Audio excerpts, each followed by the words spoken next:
conditionnel, en fait, c'est sous réserve, bien sûr, de l'appréciation du juge administratif. L'article 10 a déjà été jugé par le Conseil d'État. Les séances sont publiques. N'importe qui a le droit de filmer, et un président n'a pas le droit de subordonner ce droit de filmer à son information préalable 72 heures avant. Ça a été jugé à plusieurs reprises, donc je suis en contradiction bien sûr avec Maître Bain. Il s'agit là quand même d'une liberté fondamentale. Ça a été qualifié comme tel en tout cas par le Conseil d'État.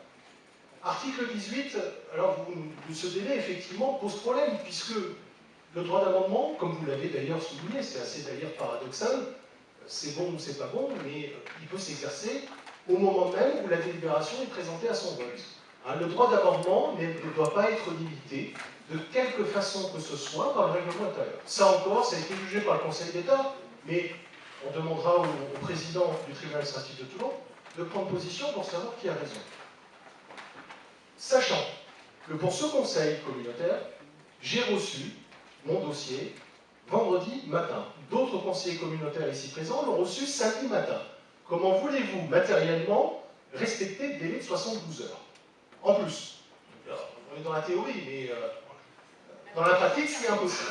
C'est impossible, en plus il y avait un jour férié, donc le sud simplement est fermé. Bon. L'article 19, c'est pareil, notre droit de proposition, vous le limitez à 10 jours, bon, ben, on soumettra ça au juge, vous dites que c'est tout à fait convenable, bon, nous apprenons 3 jours avant qu'il y a une séance du conseil communautaire, est-ce que vous trouvez ça normal, vous, en tant que vice-président? Est-ce que vous trouvez que ce sont des bonnes conditions de travail d'avoir un débat d'orientation budgétaire prévenu 3 jours avant et l'adoption du budget primitif dans une semaine? Vous trouvez tout à fait ça raisonnable? C'est normal. En tout cas, si j'en crois... je dirais, la prose du Conseil de Sud-Saint-Étienne. Madame Kilichi sera probablement d'accord avec toi. Elle trouvera certainement que ce n'est pas tout à fait normal, étant donné que sur Mondol, les délais étaient manifestement aussi très courts. En fait, l'article 26 comporte également un pouvoir qui est donné à M. le Président, qui ne lui a pas été conféré par le législatif, c'est-à-dire la loi, le Parlement, nos députés, nos sénateurs, vous n'êtes pas encore député ni sénateur, Monsieur le Président, vous ne pouvez pas vous arroger un pouvoir qui n'a pas été donné par la loi. Vous le savez aujourd'hui, vous ne pouvez pas procéder à l'expulsion d'un conseiller communautaire. Vous pouvez exercer votre pouvoir de police sur un membre de l'auditoire, tout à fait d'accord, mais pas à l'encontre d'un conseiller communautaire. Donc cette mention est bien évidemment illégale, et j'ai bien compris votre intervention, Monsieur le Vice-président.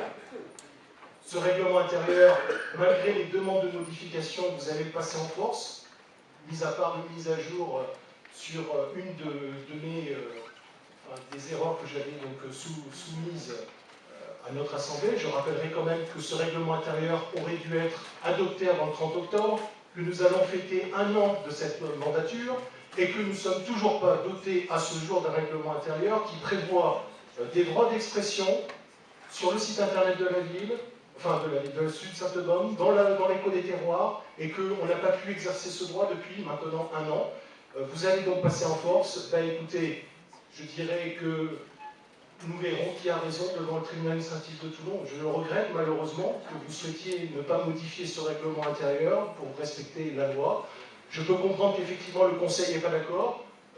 On est tous des adultes, hein, on n'a pas besoin d'avoir un conseil. Je veux dire, c'est une autorité publique. Hein. Chacun va sur Google, va taper le droit d'expression, notamment le droit de filmer. Je veux dire, ça a été jugé à plusieurs reprises. C'est clair et c'est net. Il n'y a pas de revirement de jurisprudence. Je le déplore.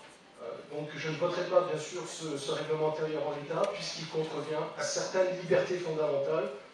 Je trouve dommageable aujourd'hui d'en arriver là, malheureusement. 1 an après notre élection, ne pas pouvoir avoir un règlement intérieur qui respecte tout simplement les lois et règlements de notre République.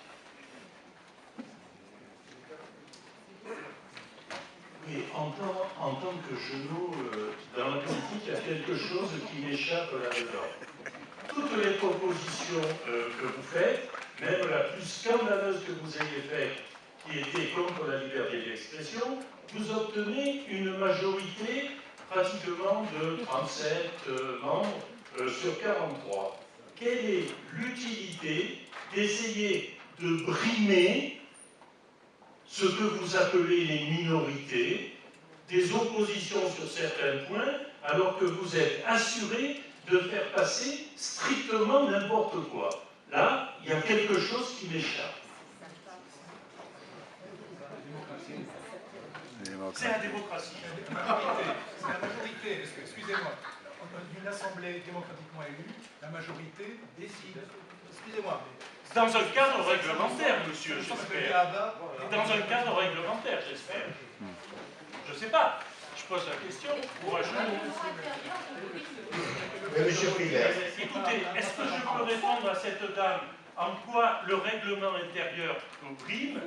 Je reçois moins de 72 heures avant la tenue de la réunion les convocations et les documents, et je devrais intervenir 72 heures avant pour demander à un ami de venir filmer ou pour poser une question. Et vous pensez que c'est pas brimé, ça? C'est-à-dire que c'est une interdiction de fait. Est-ce que ce règlement intérieur vous a empêché d'intervenir? Je crois que depuis le début de cette séance, C'est pas l'impression qu'on vous êtes a. intervenu. Est-ce qu'il est en place, ce règlement intérieur, madame, monsieur? Est-il en place? Non. Eh bien alors, il ne va pas, effectivement, pour le moment, il ne va pas empêcher d'intervenir et de m'exprimer, mais j'ai les plus grandes craintes si cette Assemblée décide de le voter. D'ailleurs, vous avez raison d'être inquiet parce que vous avez remarqué que, comme vous le dites, il y a des votes majoritaires qui vous impressionnent, mais vous n'avez pas remarqué que tous les élus qui votent les propositions que nous présentons, mes collègues, vice-président et moi, ont un couteau sous la gorge. Et donc, évidemment, si demain ce règlement est voté, vous aurez effectivement, je pense, un couteau sous la gorge. Vous savez, monsieur, les règlements, c'est beau. C'est beau. Je peux vous assurer que je suis encore une fois peu jeune en politique, mais on peut demander à mes collègues de droite et de gauche s'ils ouvrent souvent pendant le mandat d'un règlement intérieur. Moi, je vais vous dire, c'est toujours l'objet de grandes discussions. C'est toujours l'objet de grandes discussions. Mais on le voit au plan national, c'est pareil. On a toujours l'impression, si vous voulez, qu'il y a une espèce de dictature qui se met en place. Vous savez, chacun peut parler autant qu'il veut. Quelquefois, j'en connais qu'il ferait mieux de se taire. C'est valable pour tout le monde ici. C'est vrai, monsieur, c'est vrai, c'est vrai, c'est vrai. Mais, je vous le dis, c'est pas le règlement que nous allons compulser tous les matins. Donc nous allons voter. Qui est contre? Levez la main, qui est contre? 1, 2, 3, 4, 5. Abstention. Il y a une proposition. Oui, ça derrière. Abstention. Il n'y en a pas. Je vous remercie. Nous passons au Moi, je vous suivant. félicite.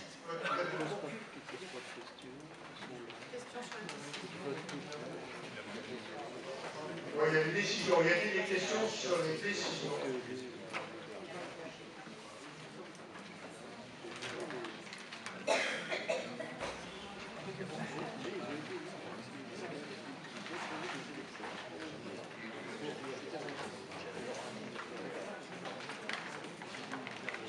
Excusez-moi, sur les décisions. Donc, je remarque qu'à part les reprises, les décisions sur les reprises, tout ce qui est décision pure et dure montre que vous faites appel à des sociétés qui ne sont pas du tout, entre guillemets, du coin. C'est-à-dire qu'il y a des avocats de Montpellier, la plateforme de dématérialisation de procédures de marché à Paris, nettoyage des locaux à Aubagne, fourniture et maintenance Lyon. Est-ce qu'il y a une raison particulière? Il y a des consultations. Il y a des consultations. Vous savez, moi aussi, je suis normalement constitué, je préférerais faire travailler des entreprises locales. Et récemment, il y a un préfet qui a dit qu'il fallait faire travailler des entreprises locales. Il s'est fait redresser vite fait, bien fait. Et voilà, donc on a voulu faire un code des marchés qui est quand même à un certain moment tout à fait absurde. Parce que vous avez vu tout à l'heure, on a eu un débat d'orientation sur la protection de l'environnement. Peut-être qu'on pourrait avoir les mêmes personnes, je dirais, à 10 km, on va les